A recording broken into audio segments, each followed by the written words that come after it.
I don't want a gun in my school, Dad. I don't want a gun in my school.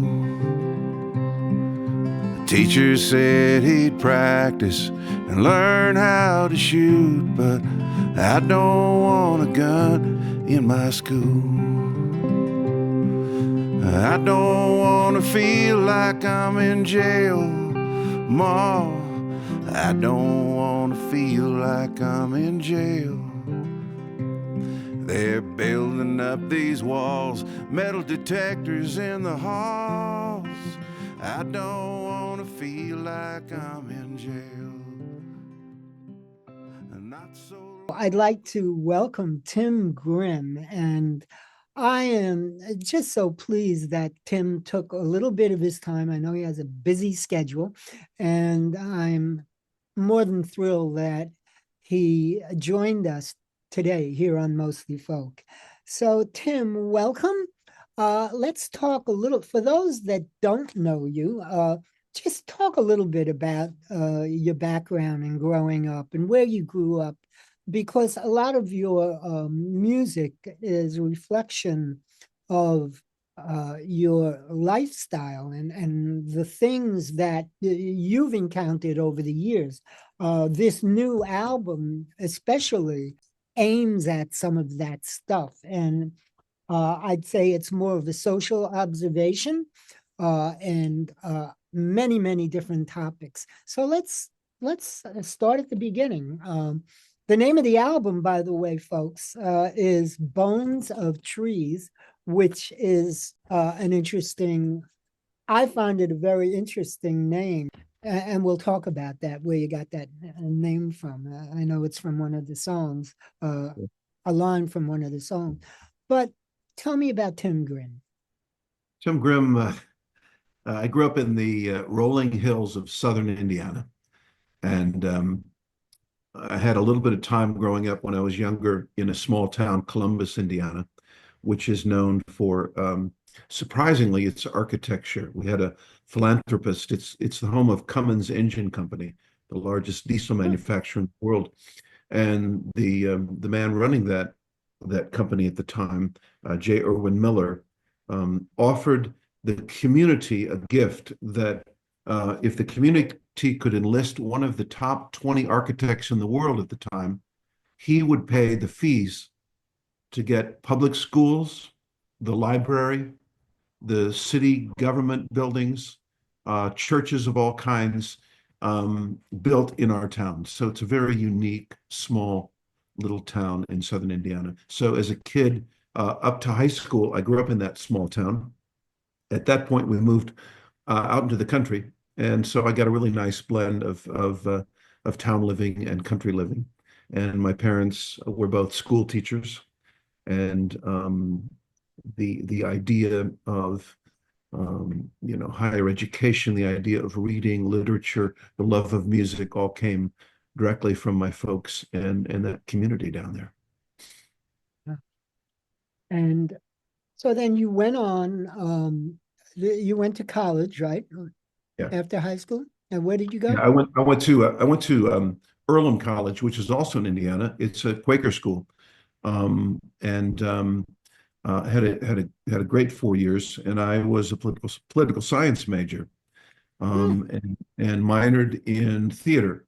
And I went to grad school at University of Michigan and got a degree as an actor in theater.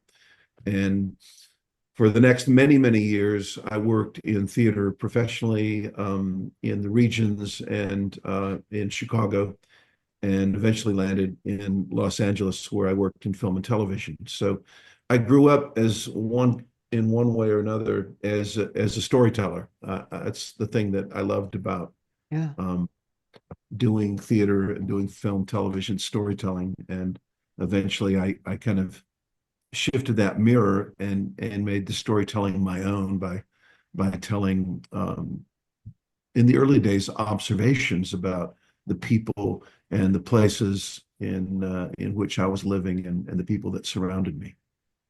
Wow.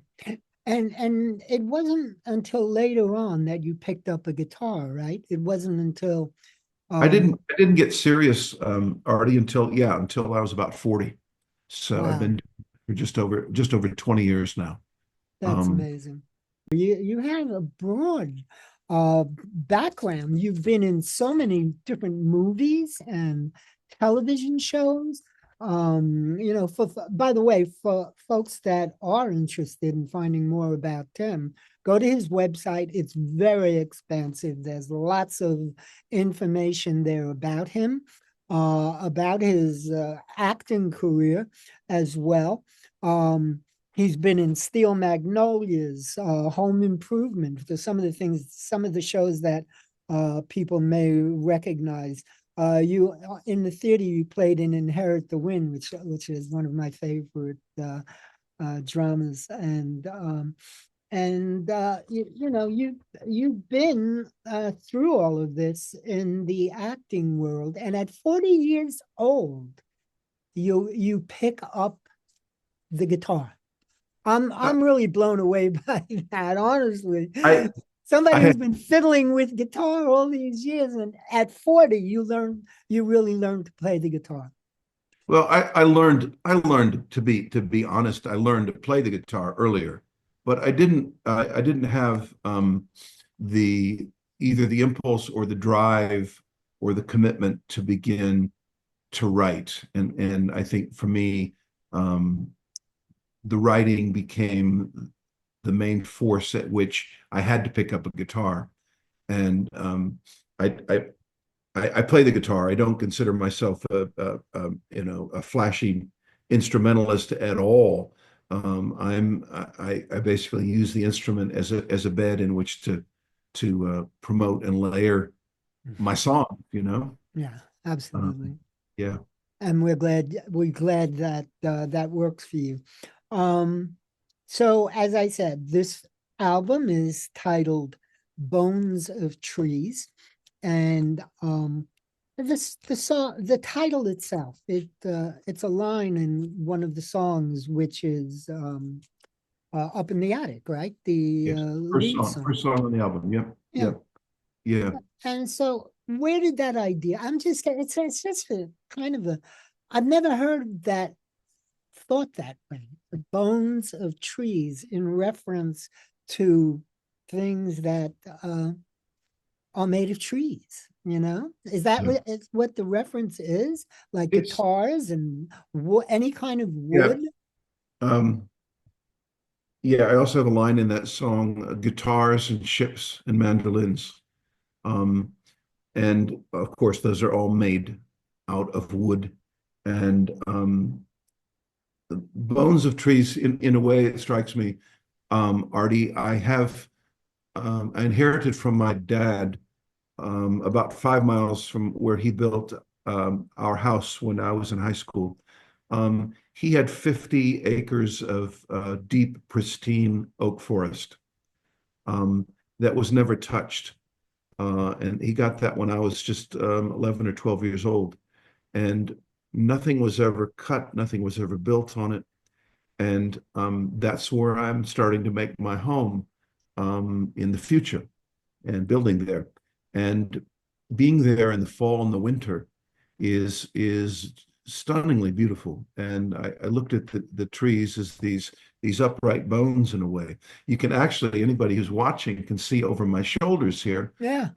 I've got more of these, and I will tell you that um, yeah, I think that's the album cover right here behind me. It, it's, Um, yeah, yeah, there it that's is. yeah, Wait, you yeah, can't see it because it's stupid. Yeah, there it yeah. is. There it Oh, is. wow. So the short story on the song is I gave myself a writing challenge when I was driving. I'm spending time now in Norman, Oklahoma, back and forth between Indiana and Norman, Oklahoma, because my partner, Alyssa Branch, is a professor here, a professor of theater in Oklahoma. And we had gone to the recording studio in Santa Fe and we're driving back. And I find time on the road to be an open time for creativity. Lots of ideas in flash. I might listen to music for a while, get inspired by someone else, or just create challenges for myself. And I created a challenge. I said, it just entered my head, the idea of the word angel in this day and age. What did that mean to me? I'm not a particularly church-going person, although, as I said, I did go to a Quaker college, and my parents took us to Unitarian Universalist congregations growing up. But this idea of angel, and I spent a lot of time in Ireland and Scotland, and I thought maybe an angel to them is sort of a fairy, whatever it may be. I thought, let me write a song about an angel. So as I'm driving, I make notes and I craft in fairly short order the song Up in the Attic, which is a song slightly different for me in the sense that it's all from my imagination. Lots of my songs are about true stories, true incidents, observations of people, but this is just came completely out of my own imagination. And my partner Alyssa was writing with me. She's really begun to involve herself more with visual arts, and you held up the album cover, and I wrote the song, and it immediately inspired her to begin creating angels. So on the back of the album cover that you've got there is the original angel that she drew from that song, Up in the Attic. And in the song, as you said, I mentioned the bones of trees. And so she began drawing what her idea of the bones of trees were. So we have our house filled with angels and forests right now. And it's a beautiful place to spend the time.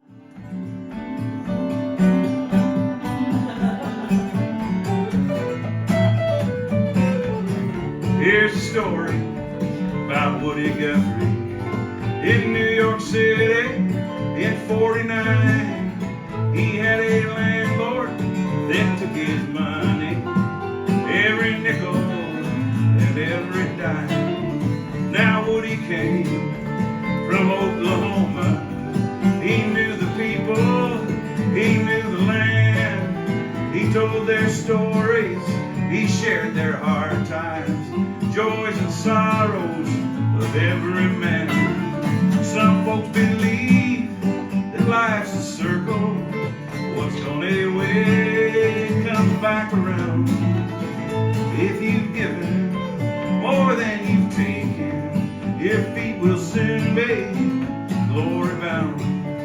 Now Woody's landlord, and this ain't no bunk, he was the father of Donald Trump, making fortune and buying land. Let the rich get richer from the poor man's hand. Some folks like greenbacks and property, and the status quo is the place to be. It's the same old story, like Woody said. Some men will rob you with a fountain pen. Some folks believe that life's a circle, what's gone away come back around.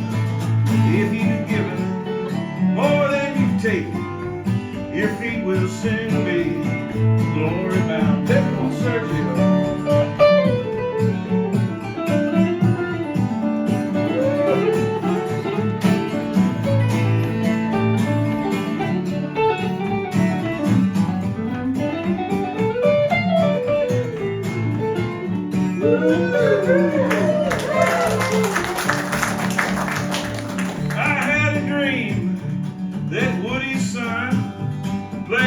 Sandbox with Donald Trump. Arlo sang and shook his head while Donald's face was turning red. He's a bully, he's a punk, he's made of money, that's what Arlo thunk. And when they got to this land is your land, Trump's little fingers started throwing sand. Some folks believe that life's a circle, what's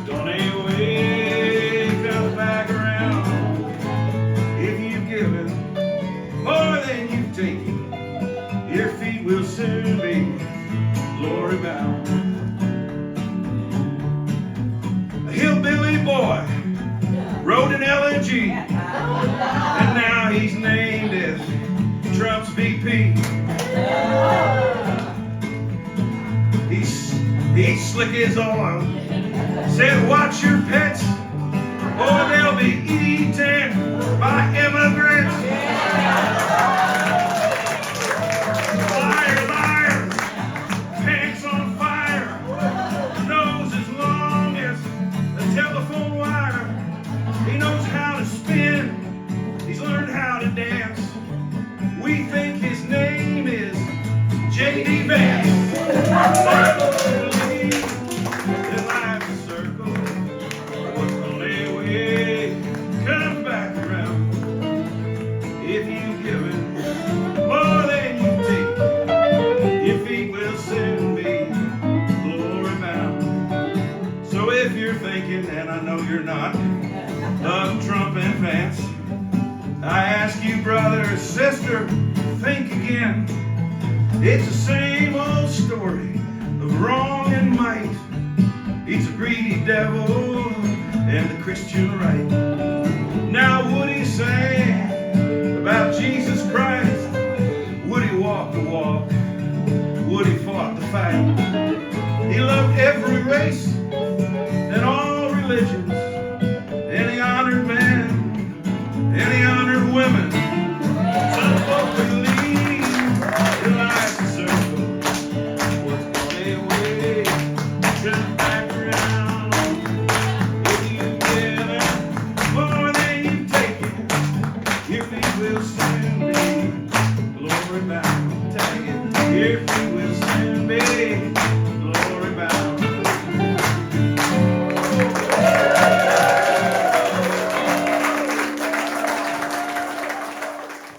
You have accolades in so many areas.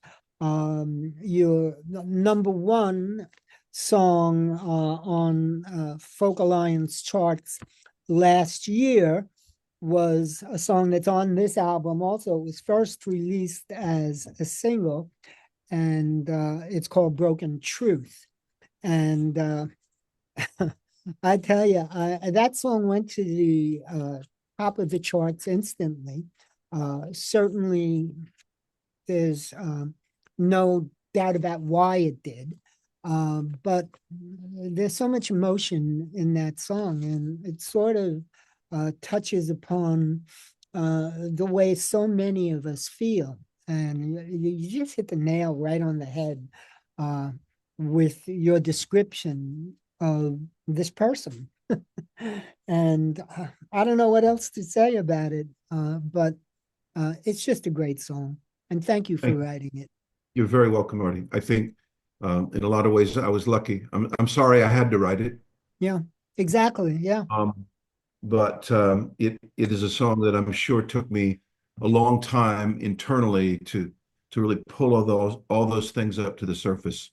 What are we? We're in April now, April of 25. I think I wrote that song in March of 24, as we were marching toward that election. And I've played it at virtually every show since then, across the states. And when I go to the Netherlands and Germany every year, these last 2 years, I've been playing that song. Have you gotten any negative reactions to the song? Sure. And probably 4 if not 5 shows. Really? After that song is done, people stand up and walk out. And so it's not a violent reaction. It's not, I think some people are simply outraged. Some people, who knows, may be embarrassed. I don't, that's not my job to figure out what their issue is. I do know it's my job to sing that song. And I do think I'm doing my job when people walk out, Yeah. And, the fact that it's there, It gives people like myself the opportunity to play it whenever we want to play it. And the more people play it, the better off, well, at least for ourselves, we are, those of us of a like mind here. And it just amazes me how anybody could support this person. It just blows my mind. But Yeah, as you know, I don't name any names. He right. is named in this song, and I feel that the song hopefully captures both the anger that we're feeling, the frustration we're feeling, and the sorrow that we're feeling. The chorus refrain is "Don't it break your heart, because it breaks my heart." Mhm. And it's an invitation for all of us who are listening and singing to know that we have this thread that holds us all together.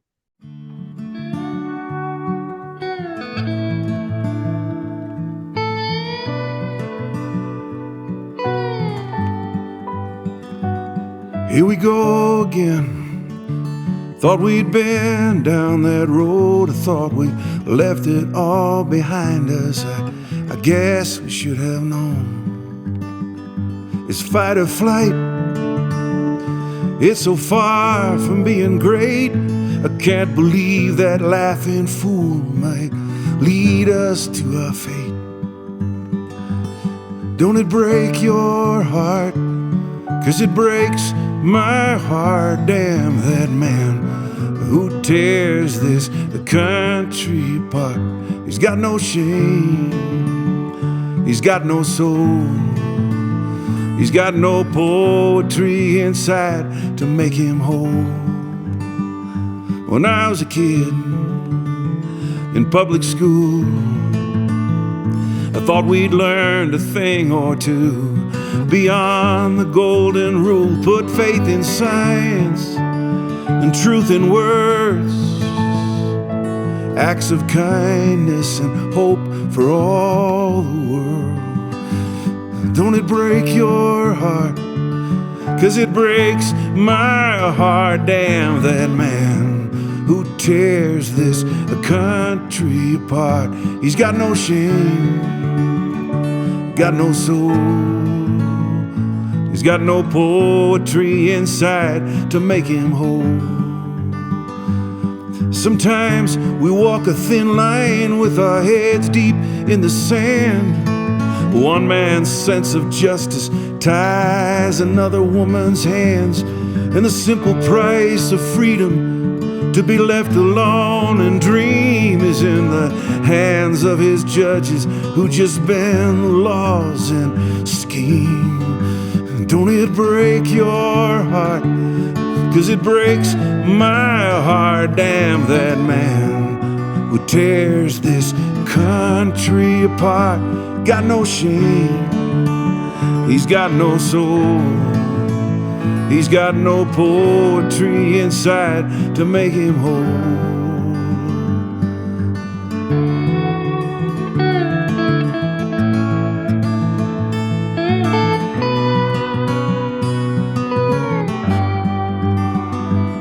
If you follow him, you can count to 7. If you call yourself a Christian and you believe in heaven. Greed, lust, sloth, pride, envy, gluttony, and wrath, it's clear as day. They storm the house. All the hate inside his little mouth. Damn that man.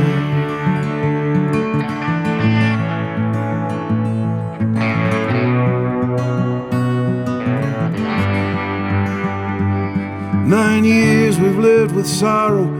9 years we shook our heads. And the times they are changing. The honey in the lion's head. It's time we lift the hammer and ring them bells instead.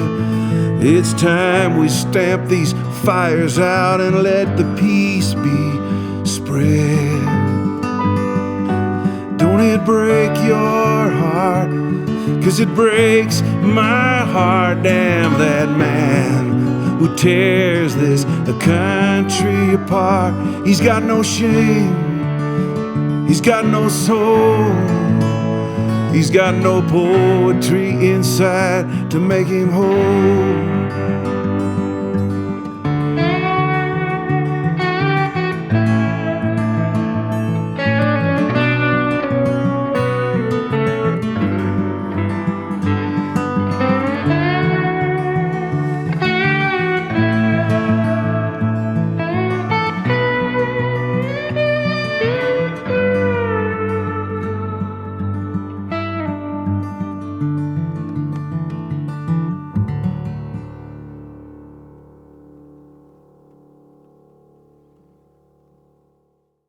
Tim Grimm, his website, timgrimm.com. Is there anything, Tim, that you want to add before we say farewell for the afternoon? By the way, what time is it where you are? It's just an hour behind you, 1 hour behind you. I'm on Central Oh, you're Time. an hour. Okay. And I'm headed to Indiana the next day or two, so I'll be back in Eastern Time. So what I want to add, Artie, is a big thanks to you for all that you do, for sharing this music with the people that are out there who need to hear it now as much as ever. You know, they need to hear the joyful songs. They need to hear the songs that bring us together. They need to hear the songs of strength and resiliency.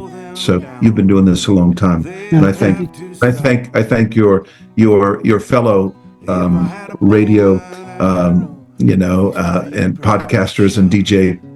I've gotten to know a lot of you over the years, and it's one of the reasons that we can do what we do, because you're sharing. Tim Grimm, thanks again for joining me today and for your continued incredible songwriting, music, acting, everything that you do. You're just an amazing person, and I'm so honored to have you as a guest on Mostly Folk. Thank you so much, Artie. Have a great afternoon. You too. If I had a bow and arrow, I used to be a pretty good shot. I'd aim for the tires and hold my breath, and then I let it out. It would slow them down, they would have to stop. If I had a bow and arrow, I used to be a pretty good shot.